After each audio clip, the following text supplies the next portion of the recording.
2016 penyiksaannya seperti apa, penganiayaannya seperti apa waktu di Polresta sama di Polda Jabar Bandung. Jadi sekarang kan udah bebas, sekarang nggak pengen tinggal diem aja, pengen tidur enak-enakan, Saka pengen bersuara dan kepengen orang-orang yang tidak bersalah itu bebas. Amin, amin. Jadi ini ngasih dukungan ke teman-teman ya. Ya, Ada pesan moral buat mereka, Saka.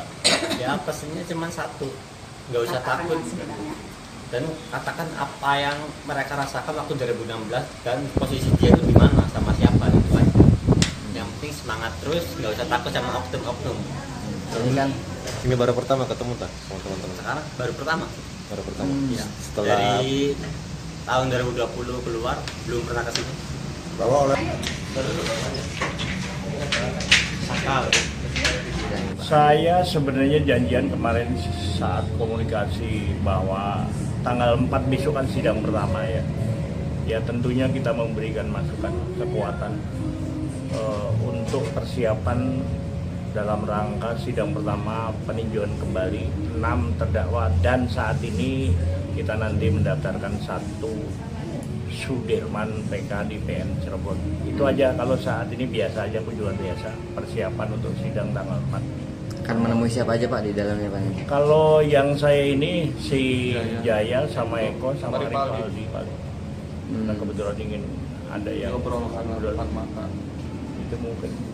Oh, nanti dihadirkan Pak mereka ini Pak. Kita memohon untuk bisa hadir dalam sidang itu di PN. kenapa Pak harus hadir? Ya, apapun juga kan mereka yang mengajukan. Ya. Kita kan sebagai kuasa hukum, prinsipal kita yang 6 terdakwa ini kan perlu untuk menjelaskan mengapa mengajukan ruang PK. Karena mereka kan divonis seumur hidup kan. Sehingga alasan-alasan biar prinsipal nanti jelaskan, kita sebagai pihak pendamping mengajukan permohonan peninjauan kembali.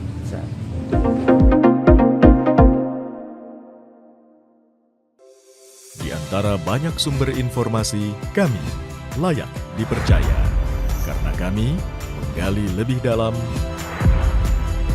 berpihak pada kebenaran, berpegang pada data dan fakta, agar layak Anda jadikan referensi. Kompas TV, independen, terpercaya.